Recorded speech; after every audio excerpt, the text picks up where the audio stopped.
While flying is considered the safest method of travel, there are unfortunately accidents which have occurred that have claimed a large number of lives instantly and simultaneously. On December 29, 1972, Eastern Airlines Flight 401, a Lockheed L-1011 TriStar plane, was traveling from New York JFK to Miami, Florida, with an experienced flight crew of 13 and 163 passengers. The captain of the flight was Bob Loft, the first officer was John Stockstill, and the flight engineer was Don Repo. Upon approaching landing in Miami shortly before midnight, the landing gear was lowered, but the first officer noticed that the indicator light for the gear had not illuminated to green. What follows next was a series of human errors that turned out to be fatal. Becoming preoccupied with the non-illuminating light, Captain Loft told the tower that he would go into a holding pattern at 2,000 feet over the Florida Everglades, and he instructed Second Officer Repo to go below the flight deck to determine if the landing gear was down, and then he instructed Stockstill to put the plane onto autopilot. The crew in the cockpit began removing the entire light assembly.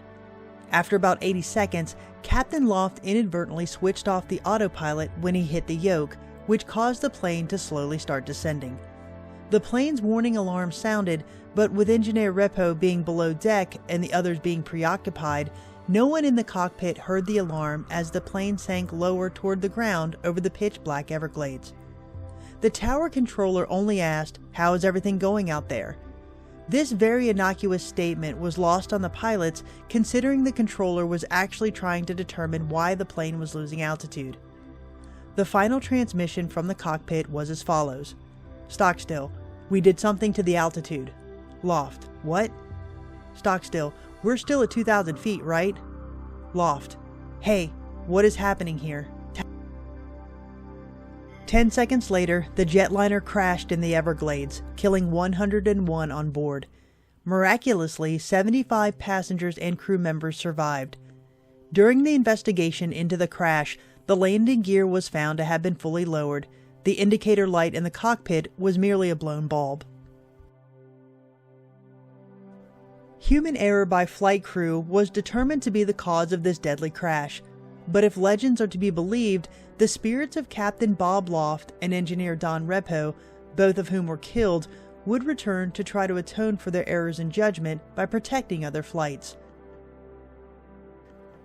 Due to the fact that the aircraft was not completely destroyed, many pieces were salvaged and recycled into other L-1011 planes.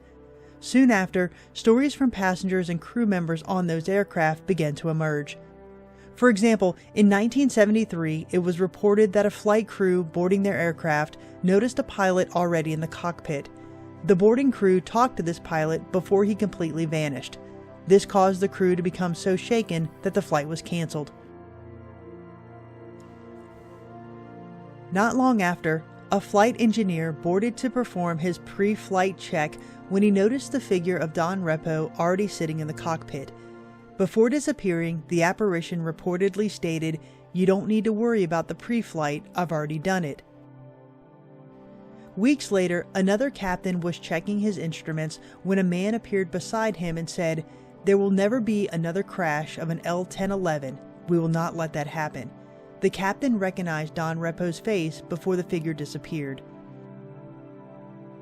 Also in 1973, the captain of an Eastern Airlines flight was asked to check on a passenger in first class who would not respond to flight attendant questions and who appeared to be in some sort of a coma.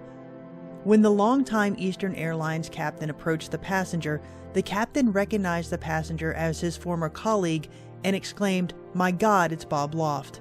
The passenger then vanished. In total, there were over 20 reported sightings of Bob Loft and Don Repo.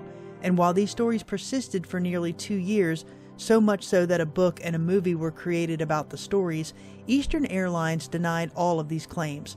However, it seems that the reported ghost sightings stopped when Eastern Airlines quietly removed all of the reused parts of Flight 401 from other aircraft.